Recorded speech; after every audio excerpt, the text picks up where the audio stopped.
What's up? Welcome back to Behind the Screens. It's been a couple weeks because I got in a fight and I lost. I got some poison oak or ivy or sumac, I don't know, all over my face and body, and I kind of looked like the Elephant Man, and I didn't think you would appreciate that. But today, my pretty privilege is back, and so are we. Now, unlike the last few episodes where I kind of philosophized about organizational management and marketing and some other things, in this episode, we're going to get really tactical, and I want to talk about financial engineering, specifically for our niche type of business where we're buying and selling wholesale retail goods, and we have purchase orders and lead times and all that stuff. And I want to talk about how, as a e-commerce operator, which is what an MBA who's never built or sold anything in their life would call us, as an e-commerce operator, it is possible to make money. It is possible to have free cash flow. You are not always going to be buried in putting your profits as inventory. I want to walk through exactly how we do that at Terminal, and we're just going to use an example with some realistic, I think, numbers. They're not going to be the Terminal numbers. Sorry, maybe one day. So let's get right into it. I should start by saying that I'm really not very good at math, but I think we can get through this. And that's kind of the point. If I can do it with an Algebra 1 degree, then so can you. So let's start with the happy path. So if you were to begin an e-commerce business and you made some kind of business plan or projections, these might be the kind of numbers you start playing with. And I want to walk through where those might change when theory hits reality and how something called PO financing or factoring can really come into handy and save your butt and make things a lot more fun. And it's something that we've leveraged at Terminal. So this isn't theoretical for me. I'm going to basically describe what we do at Terminal, just using different numbers. So happy path, we've got a widget, and let's say that all in it costs us $30 to make this widget, and we sell it for $100, which is pretty sweet. So therefore our margin is going to be 70%, of course, but we'll just make this dynamic in case we want to change it. Make that a percentage. So we've got this widget, which is great. Now let's start talking about revenue over time, and then we can get into making purchase orders and what can go wrong. Let's say that per day we sell 10 of these widgets, which means our revenue is, of course, going to be what, 10 grand, $1,000, excuse me. And over some number of days, we're going to run out, and over some number of days, we need to reorder. So to start putting assumptions in for that, let's say that our minimum order quantity from our suppliers, our factory, in order to achieve this $30 cost of goods, let's say that our MOQ is 1,000 units, which I think is super reasonable. That would sort of imply that we are, I don't know, let's say our PO price is therefore going to be those 1,000 units times the cost of goods. We need 30 grand every time we want to get 1,000 more. Now, if we just sold 10 a day, then we're going to be kind of PO ready, I don't know, after like 30 days, right? Because we need this 30 grand. We make $1,000 a day every 30 days. So every 30 days, we can top up 1,000, but after 30 days, we'll have only dispatched 300, right? So our inventory will go day 0, we'll have 1,000. Day 30, we'll have 700. And day 31, we'll have 700 plus 1,000, right? We'll have our new order. Plus we'll have our MOQ. And then day 60, right, we'll have 1,400. And day 61, we'll have our 1,400 plus our MOQ. So this sounds really nice. You know, over time, we're making money. We're pocketing the 70% margin. Our inventory is going up, right? And maybe we start slowing down these POs. We order a little less often, pocket more cash. And this is the happy path. And this is the happy path that doesn't happen, the no happen path. And a couple reasons for this. First, it's obvious. It's sitting right here between these two lines, which are lead times, okay? So your lead time is how long it takes for this stuff to show up. So it might be PO ready in 30 days, but your lead times could easily be 60 days. So that means you order on day 30, you order 1,000, and on day 90, they show up, right? So instead, you have 1,000, 30, day 30, you have 700, you reorder. Now on day 90, you have about 100, right? You're selling 10 a day, so that's 900 total. And maybe on day 91, you have 1,100, because now reorder arrives. So hopefully this is just one variable, and this isn't like a worst case scenario. This is just reality. You're going to reorder when you get the cash, and then if you're lucky, it shows up right before you run out. So this is the first challenge when we're in e-commerce, is we're always waiting on inventory. It feels that we're always ordering inventory. But there's even more that's going to happen, because obviously you're not really making $1,000 per day. You're going to have some fees. You're going to have subscriptions. You're going to have returns. You're going to have maybe replacements. We can consider that returns or exchanges.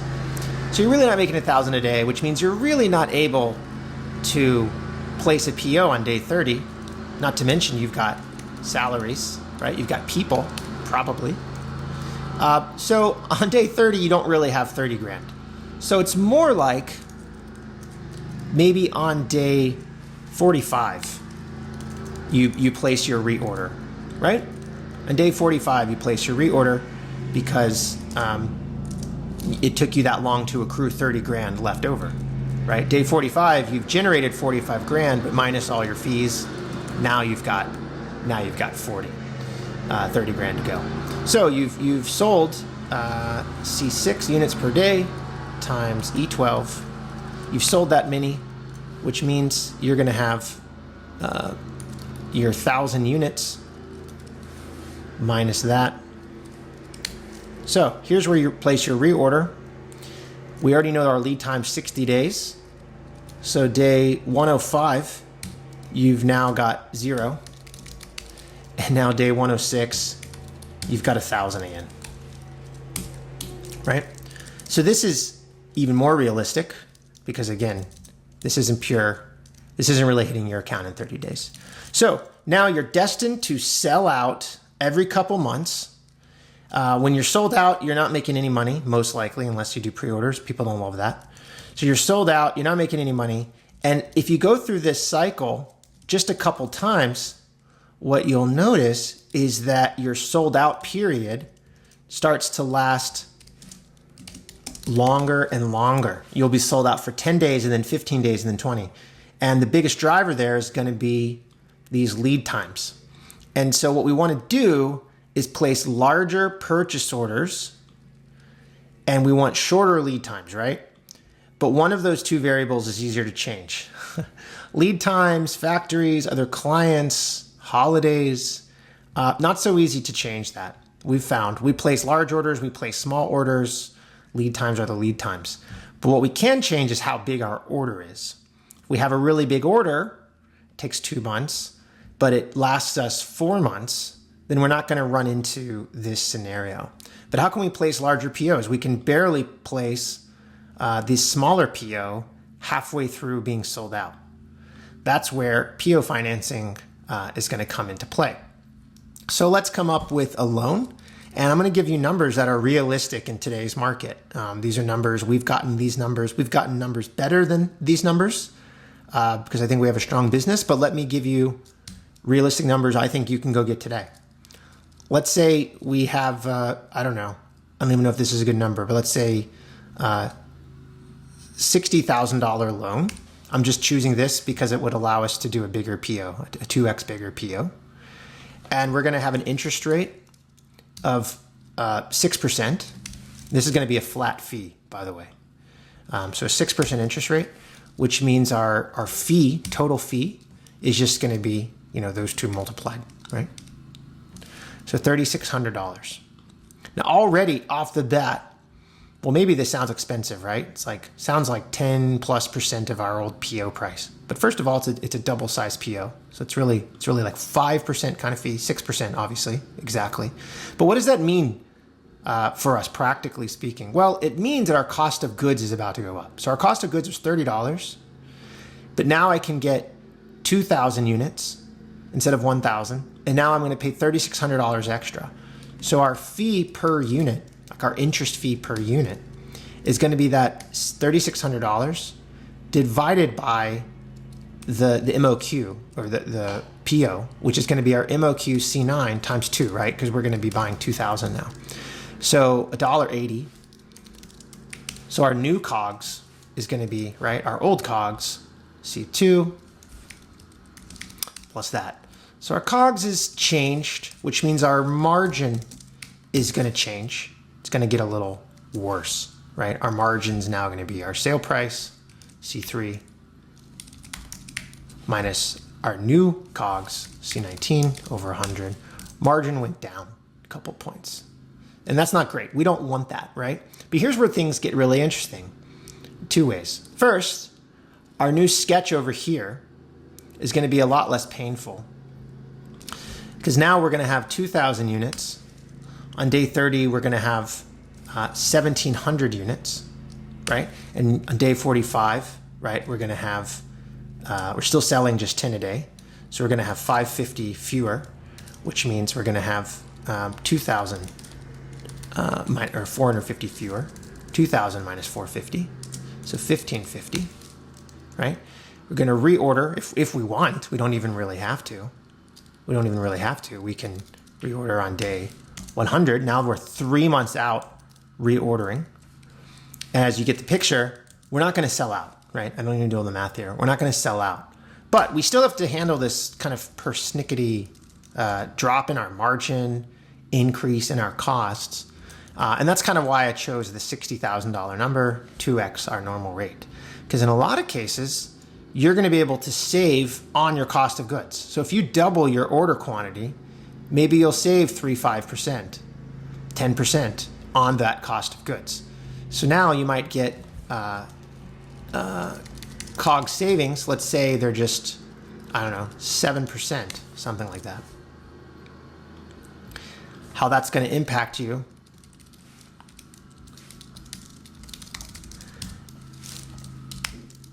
is you're going to take that $30 we originally had, C2,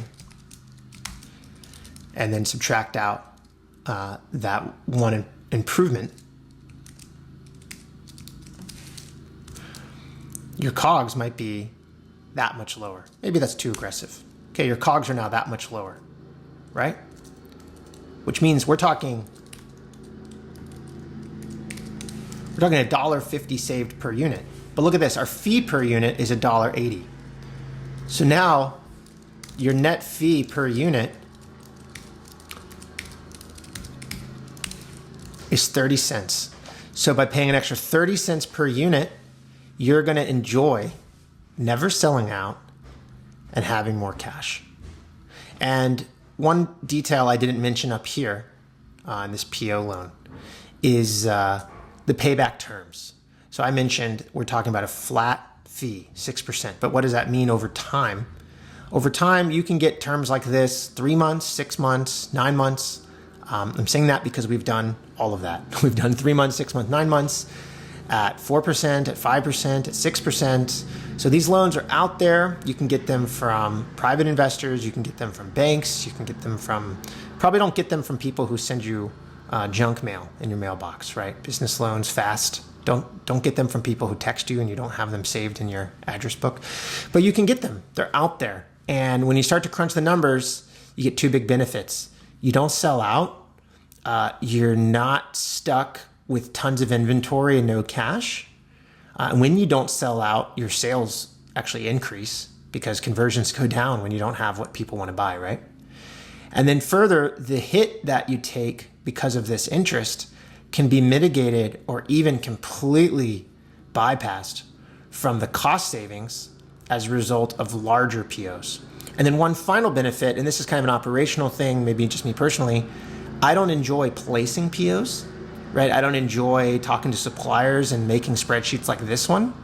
And so when you go with this approach and you're making bigger POs and you're saving money and everything's great and you've got cash and you don't sell out, a final cherry on top is that you can place POs less often. So in our first scenario, we had to place a PO every 60 days, right? 70 days. So that's like multiple times per year, 5, 6, 7 POs per year. When you go with this approach, you can place 3 or 4 POs or even fewer per year. So it's less work, more money, everybody wins. I think what it comes down to is just finding, sourcing these loans.